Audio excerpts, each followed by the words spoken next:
নমস্কার, আমি অমৃতা। আমি আবারও চলে এলাম ভালো থাকার সহজ উপায় নিয়ে। আজকে আমি আলোচনা করব 30 থেকে 35 অথবা 40 ছুঁই ছুঁই এই স্টেজে এসে মহিলাদের ডিপ্রেশনের কারণ এবং তা থেকে উঠে আসার উপায়। আচ্ছা, প্রথমেই বলি, এই স্টেজ নিয়ে কিন্তু আপনি ফেসবুকে দেখবেন প্রচুর লেখালেখি রয়েছে। অর্থাৎ এই স্টেজের কোনো নাম নেই, এই স্টেজে মেয়েরা বিশেষ করে ভীষণভাবে ডিপ্রেশনে চলে যায়, তারা অতিরিক্ত সংসারের চাপের জন্য নিজেকে যত্ন নিতে পারে না, এই সমস্ত বহু আলোচনা আছে। প্রথমেই বলি, এই আলোচনাগুলো সম্পূর্ণভাবে ভুল। প্রথম কথা বলি যে আপনার এজ কখনো আপনার ডিপ্রেশনের কারণ হতে পারে না। আপনি যদি খুব ভালো করে বোঝেন, লাইফের প্রত্যেকটা স্টেজই কিন্তু আলাদা এবং প্রত্যেকটা স্টেজের আলাদা আলাদা সমস্যা আছে, সেই সমস্যাগুলো আলাদা আলাদাভাবে সমাধান করতে হয়। তাহলে এই স্টেজে কিন্তু ডিপ্রেশনের কারণ এজ না, তার কারণ হচ্ছে এই স্টেজ অ্যাডোলেসেন্ট পিরিয়ড পেরিয়ে আপনি কিন্তু পরিপূর্ণতায় আসছেন, অর্থাৎ ম্যাচুরিটি আপনার কিন্তু কমপ্লিট হচ্ছে।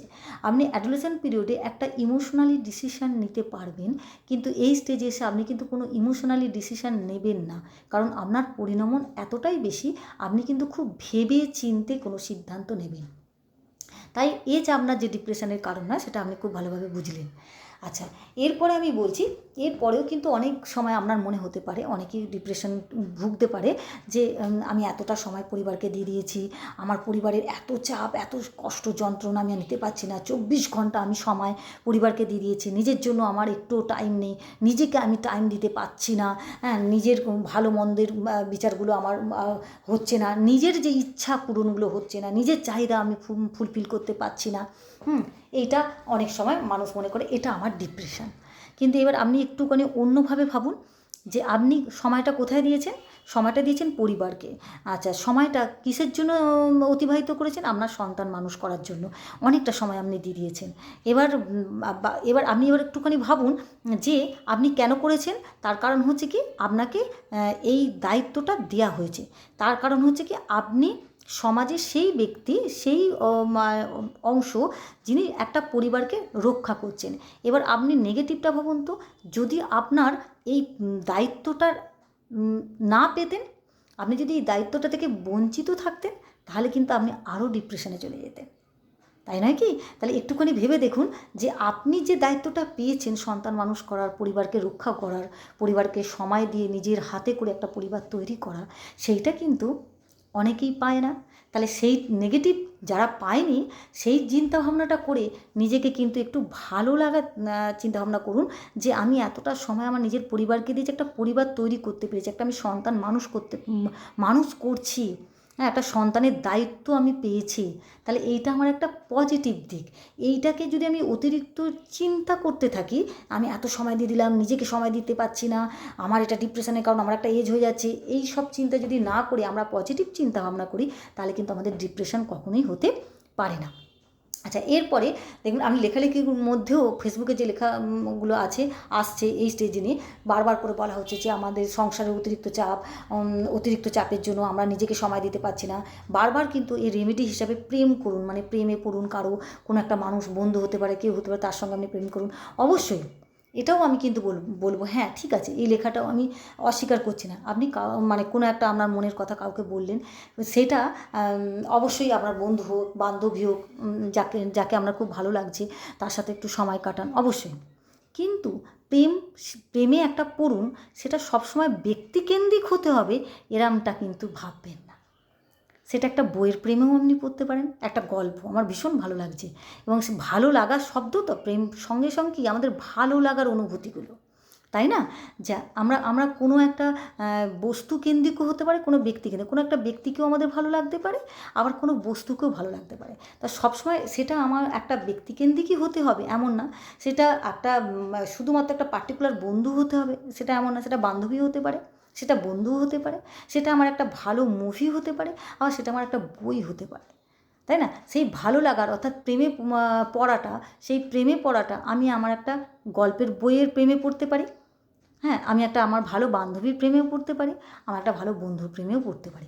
অবশ্যই সেটা প্রেম, অর্থাৎ ভালো লাগার যেটা জায়গা, ভালো লাগার অনুভূতি, সেই অনুভূতিটাকে আপনি আপনার মতো করে ভাবুন, তাহলেও কিন্তু আপনি অনেকটা ডিপ্রেশন থেকে উঠে আসতে পারবেন। এবার হচ্ছে অকপটে বলা। আমি এবার যেটা বলবো একটুখানি ভালো করে বোঝার চেষ্টা করুন। অকপটে বলা মানে এবার আপনার যে মনের জটিলতাগুলো মনে হচ্ছে যে হ্যাঁ সত্যি আমি সংসারে অনেকটা টাইম দিয়ে দিয়েছি, আমার একটু ভালো লাগছে না, অতিরিক্ত কাজের চাপ, অতিরিক্ত সংসারের চাপ, 24 ঘন্টা আমার নিজের জন্য একটু টাইম পাচ্ছি না।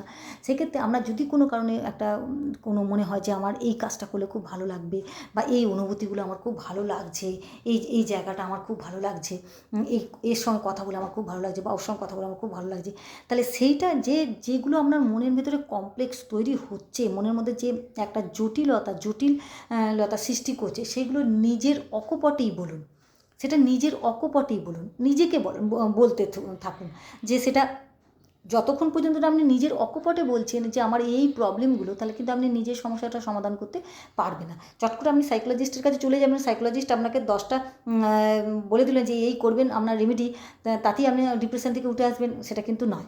আপনি নিজে কন্ট্রোল করুন, নিজে ভাবুন, একটু অন্যভাবে চিন্তা করুন, চিন্তা জগৎ থেকে সরে আসুন। মানে যে চিন্তাটা করছেন, যেটা আপনাকে মনে করছে এই চিন্তাটা আমাকে খুব কষ্ট দিচ্ছে, যন্ত্রণা দিচ্ছে, সেই চিন্তাটা থেকে সরে আসার চেষ্টা করুন। যদিও আমাদের মনকে সরিয়ে নিয়ে আসা খুব কঠিন একটা কাজ একটা চিন্তা থেকে, তবু তাও কিন্তু চেষ্টা করতে হবে যে চিন্তাটা আমাকে অতিরিক্তভাবে কাঁদাচ্ছে, অতিরিক্তভাবে আমাকে কষ্ট দিচ্ছে, সেই চিন্তাটা থেকে বেরিয়ে আসতে হবে। সেটা একটা কোনো অপমানজনক পরিস্থিতি হতে পারে, সেটা আমার মানে আমি সাকসেস পাচ্ছি না সেটাও হতে পারে, বা আমি আমার মতো করে চলতে পারছি না, আমাকে চাপিয়ে দেওয়া হচ্ছে, আমার হাজব্যান্ড চাপিয়ে দিচ্ছে, বা আমার পরিবার কেউ চাপিয়ে দিচ্ছে যে তোমাকে এই টাইমে এই কাজটা করতে হবে। এগুলো থেকে তো মেনলি ডিপ্রেশন আসে। তা সেই জায়গাটা থেকে আপনাকে বেরিয়ে আসতে হবে। সেই জায়গাটা থেকে বেরিয়ে আসতে হবে মানে ওই কাজটা থেকে সম্পূর্ণ বেরিয়ে আসতে হবে তা না, কাজটা করুন, ওই কাজটা করুন, কিন্তু নিজেকে সরিয়ে আনুন। যে চিন্তার জায়গাটা, যে কষ্টের জায়গাটা, সেই জায়গাটা থেকে মনটাকে উঠিয়ে নিয়ে অন্য জায়গায় আসুন, অন্য চিন্তা করতে থাকুন, যেগুলো আপনার ভালো লাগবে সেই চিন্তাগুলো করতে থাকুন। এরপরে আমি যেটা বলবো সেটা হচ্ছে একটু যদি আপনার বাচ্চা বড় হয়ে যায়, যে দেখতে বাচ্চা স্কুল চলে গেছে বা মানে কলেজে চলে গেছে, আপনি অনেকটা সময় একা বসে রয়েছেন, তা সেক্ষেত্রে কী করবেন, একা একেবারেই না বসে থেকে আপনি একটু বাইরে, যে আমি সারাক্ষণ তো ঘরে কাজ করি, আমি একাই থাকি, আমার একা থাকতে ভালো লাগে, ঠিক আছে একা থাকুন, কিন্তু সেখানেও কিন্তু আপনি চেষ্টা করবেন যে সেইটা যেন অনেকটা লং টাইম না হয়ে যায়। অনেক লং টাইম আপনি একা আছেন, সেক্ষেত্রেও কিন্তু আপনার ডিপ্রেশন হবে, কখনোই কমবে না, ডিপ্রেশন বরঞ্চ বাড়বে। আপনি বাইরে বেরোন, বাইরে বেরিয়ে বাচ্চাদের সাথে মেলামেশা করুন, মনে হলো যে একটা সেই ছোটোবেলায় আপনি যেভাবে বাচ্চাকে মানুষ করেছেন সেইভাবে সেই চিন্তা করুন, বা যদি বাচ্চা অনেকটা বড় না হয়ে যায়, আপনার নিজের বাচ্চার সাথেই আপনি কথা বলুন, নিজের বাচ্চার সাথে ইন্টারাকশান করুন, বাচ্চার সাথে আপনি অনেকটা সময় কাটান, অনেকটা আপনার ডিপ্রেশন হয়েছে। ওরা স্কুলে কী বলছে, স্কুলে কী হয়েছে না হয়েছে, মাকে এসে তো সবসময় বলে, তা সেটা খুব মন দিয়ে শুনুন, কী হয়েছে না হয়েছে, সেগুলোর মধ্যে থেকে আনন্দ পাওয়ার চেষ্টা করুন। আর এই যে আমাদের এই যে ডিপ্রেশনের কারণ কিন্তু আপনার এজ, প্রথমেই আমি বলেছি এখনও বলছি, ডিপ্রেশনের কারণ কিন্তু আপনার এজ একেবারেই না, আমাদের যে অতিরিক্ত অস্থিরতা, কন্টিনিউয়াস একটা মানে এনভায়রনমেন্ট চেঞ্জ হচ্ছে, নিত্য নতুন যে একটা পরিস্থিতির চাপ তৈরি হচ্ছে, যে সেটা অফিসে হতে পারে, সেটা পরিবারে হতে পারে, সেটা সমাজে, মানে এই যে একটা ব্যাপক চেঞ্জ আসছে, যে সমস্ত রকম টেকনোলজিক্যাল চেঞ্জ বা সমাজের পলিটিক্যাল, ইকোনমিক্যাল সব দিক থেকে যে একটা চেঞ্জ আসছে, এইটাই সঙ্গে আমরা কীভাবে অ্যাডজাস্ট করে নেব, সমস্ত সিস্টেমগুলোর সঙ্গে আমরা কীভাবে অ্যাডজাস্টমেন্ট করছি এবং করে নেব ইন ফিউচারে, এই জায়গাগুলো যদি আমরা চলতেই কিন্তু আমাদের মনের মধ্যে অস্থিরতা তৈরি হচ্ছে, এবং এই চেঞ্জগুলোই কিন্তু আমাদের অতিরিক্ত পরিমাণে একটা মেন্টাল স্ট্রেস তৈরি করছে, সেই স্ট্রেসগুলো থেকেই মেনলি কিন্তু ডিপ্রেশন আমাদের তৈরি হয়। আদারওয়াইজ কিন্তু এজ আপনার ডিপ্রেশনের কারণ হতে পারে না। এই আমার এজ হয়ে যাচ্ছে, আমাকে এই দেখতে, একটা তো লাইফের প্রত্যেকটা স্টেজের তো জীবন বিকাশের স্তর অনুযায়ী আলাদা, শৈশবে একরকম, তারপরে অ্যাডোলেসেন্ট পিরিয়ডে একরকম, হ্যাঁ বাল্যকালে একরকম, তারপর আপনি ম্যাচুরিটি পেয়েছেন, প্রাপ্তবয়স্কে আপনি আসছেন, আপনার পরিপূর্ণতা হয়েছে, সম্পূর্ণ দিক থেকে সমস্ত বিকাশের আপনার পরিপূর্ণতা আসছে, তা সেক্ষেত্রে এখানে একরকম চেঞ্জ, শরীরেরও একরকম চেঞ্জ এবং মেন্টালি একরকম চেঞ্জ তো আসবেই। তা সেই চেঞ্জটাকে আপনি যদি ভাবেন ডিপ্রেশন, এটা কিন্তু একেবারেই না। তা যাই হোক, এরপরে লাস্ট আমি যেটা বলবো, তারপরেও যদি আপনার মনে হয় যে না আমার ভালো লাগছে না, আমার এই এজটাই আমার ডিপ্রেশনের কারণ, আমার এজ হয়ে যাচ্ছে, তাহলে বলবো আরও একটা সবথেকে মানে লাইফের প্রত্যেকটা স্টেজে, এবং আমি সব আলোচনা শেষে একটা কথাই বলি, যে ডিপ্রেশন থেকে প্রত্যেকটা স্টেজেই ডিপ্রেশন থেকে উঠে আসার একটা থেকে ভালো এবং গুরুত্বপূর্ণ রেমেডি হচ্ছে কো-কারিকুলার অ্যাক্টিভিটিস। আপনি নাচ, গান, অভিনয় এবং ক্রিয়েটিভ চিন্তাভাবনার মধ্যে থাকুন, আপনি অবশ্যই আপনার সমস্ত রকম মনের জটিলতা থেকে এবং ডিপ্রেশন থেকে উঠে আসতে পারবেন। ধন্যবাদ, ভালো থাকবেন, নমস্কার।